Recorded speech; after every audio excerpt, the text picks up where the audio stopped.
আপনাদেরকে আমি মূলত এখন যেটা বলতে এসেছি সেটা হচ্ছে যে আমাদের আউট অফ কান্ট্রি ভোটিং এবং ইন কান্ট্রি পোস্টাল ভোট এই বিষয়ে একটু আপনাদের আপডেট দেওয়ার দরকার সেইটা, কারণ আপনারা জানেন যে আমরা মোটামুটিভাবে আউট অফ কান্ট্রি ভোটিংয়ের ব্যাপারে এখন পর্যন্ত 3,10,414 জনের নিবন্ধন আমরা কমপ্লিট করতে পেরেছি।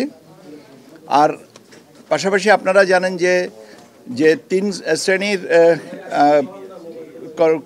মানে মানুষ আমরা এখানে দেশের অভ্যন্তরে পোস্টাল ব্যালটের মাধ্যমে ভোট দিতে পারবেন। একটা হচ্ছে সরকারি চাকরিজীবী, একটা হচ্ছে যে যারা নির্বাচনী দায়িত্বে থাকবেন এবং যারা আইনি হেফাজতে আছেন।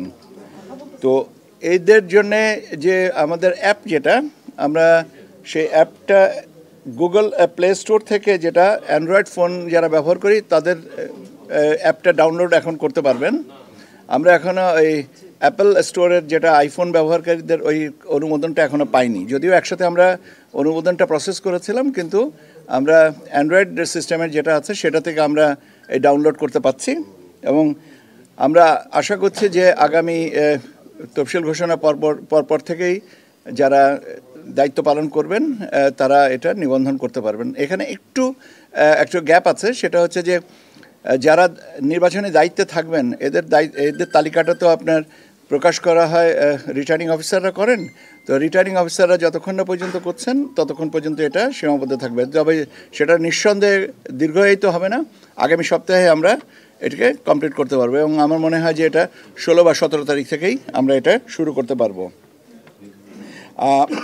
আইনি হেফাজতে যারা আছেন তাদের জন্য নিবন্ধনের সময়টা আমরা মোটামুটিভাবে যেটা নির্ধারণ করেছি 21শে ডিসেম্বর থেকে 25শে ডিসেম্বরের মধ্যে আমরা এই আইনি হেফাজতে যারা আছেন তাদের ভিতরে যারা নিবন্ধন করতে চান তাদেরটা সম্পন্ন করা হবে। আর লাস্ট যে সেগমেন্টটা হচ্ছে যারা নির্বাচনের সরাসরি দায়িত্বে থাকবেন তাদেরটা আরেকটু সময় লাগবে। তার কারণ হচ্ছে যে ডেপ্লয়মেন্ট প্ল্যানের উপরে তাদেরকে নির্ভর করছে। আমরা তো ঠিক জানি না যে কাকে কোথায় কি ডেপ্লয়মেন্ট করা হবে, তবে আরও রিটার্নিং অফিসাররা যখন আপনার এটা ঠিক করে দেবেন তারপর পরই অন্ততপক্ষে returning officer, presiding officer, assistant presiding officer, polling অফিসারদের নিবন্ধনটা শুরু হয়ে যাবে, যেটা আমি বলেছি আগামী 16 বা 17 তারিখ থেকে শুরু করা হবে। আমাদের তফসিল ঘোষণার সাথে সাথে কতগুলো পরিপত্র দেওয়া হয় এবং সেই পরিপত্রগুলো রেডি করা আছে, আমরা করব। এবং লেভেল প্লেয়িং ফিল্ডের ক্ষেত্রে যে বিষয়গুলো প্রাসঙ্গিক হবে আমরা সবটুকুই নিশ্চয়ই নিশ্চিত করব, যাতে কেউ অন্ততপক্ষে কোনো অভিযোগ না করতে পারেন। এখন কথাটা হচ্ছে যে এটা তো আমাদের দিক থেকেও যারা এর সাথে জড়িত রাজনৈতিক দলের তাদেরও সদিচ্ছার ব্যাপার থাকতে প্রাসঙ্গিক। আমি বিশ্বাস করি, আমি আস্থা রাখি এবং আমি এটা অত্যন্ত দৃঢ়তার সাথে বলতে পারি যে সবাই সহযোগিতা করবেন। এখন আমার আশাবাদ নিশ্চয়ই বাস্তবায়িত হবে, এইটুকুই আমি বলতে পারি। কেউ যদি না মানেন তাহলে তার জন্য আইনগতভাবে যে ব্যবস্থাটা আছে সেটা নেওয়া হবে। তফসিল 300 আসনের দেওয়া হবে। আমি তো আপনাকে বললাম যে গাজীপুর এবং বাগেরহাট নিয়ে যে বিষয়টা আসছে সেটা নিয়ে আমরা কাজ করছি। এটা তো খুব আদালতের আদেশ অনুযায়ী এটা সংশোধনী এটা নেওয়া হচ্ছে। রিটার্নিং অফিসার যারা হবেন তারাই রিটার্নিং অফিসার হবেন। আচ্ছা, এটা যথাসময়ে পরিপত্রগুলো তো পাবেন। অগ্রিম কথাটা আমার জন্য বলা কি সহনীয়? তফসিল তো সন্ধ্যা 6টার সময় জাতির উদ্দেশ্যে ভাষণে মাননীয় প্রধান নির্বাচন কমিশনার স্যার বলবেন, তারপরে আমাকে বলেন যে তফসিল ঘোষণা হয়েছে, এটা হয়নি, তখন আমি বলতে পারি। আগে তো বলাটা কি সমীচীন? আবার ওই একই তো প্রশ্ন যে তফসিল ঘোষণার পরে রিটার্নিং অফিসারদের কথাটা আসবে, আগে থেকে এই জিনিসটা আমার বলাটা উচিত না। রদবদল একটা চলমান প্রক্রিয়া, যেখানে যার যতটুকু প্রয়োজন হবে তারা করবেন। সেক্ষেত্রে নির্বাচন কমিশনের সম্মতি বা অনুমতি যদি যেটা প্রাসঙ্গিক হবে তারা সেভাবে নেবেন, কিন্তু এটা তো বন্ধ করা যাবে না। ব্যাপারটা কথা হচ্ছে যে নির্বাচন কমিশনের অনুমতি সাপেক্ষে বা সম্মতি সাপেক্ষে বা পরামর্শ সাপেক্ষে সেভাবে জিনিসটা আগাবে। এখন কয়জনকে অনুমতি দেওয়া হবে আর কয়জনকে দেওয়া হবে এই ধরনের পূর্ব ধারণা রাখাটা সমীচীন নয়। মাননীয় আদালতের স্বাধীনতা বা তাদের অধিক্ষেত্রের সম্পর্কে কোনো মন্তব্য নির্বাচন কমিশন থেকে করার সুযোগ নেই। আমরা যেটা আপনি বললেন এটা আমি জাস্ট এখানে আসার আগেই এটা আমার কানে এসছে, অর্ডারটা পাই, তারপরে দেখবো যে এখানে কি করা হবে। ঠিক আছে, সে পর্যন্ত অপেক্ষা করতে হবে।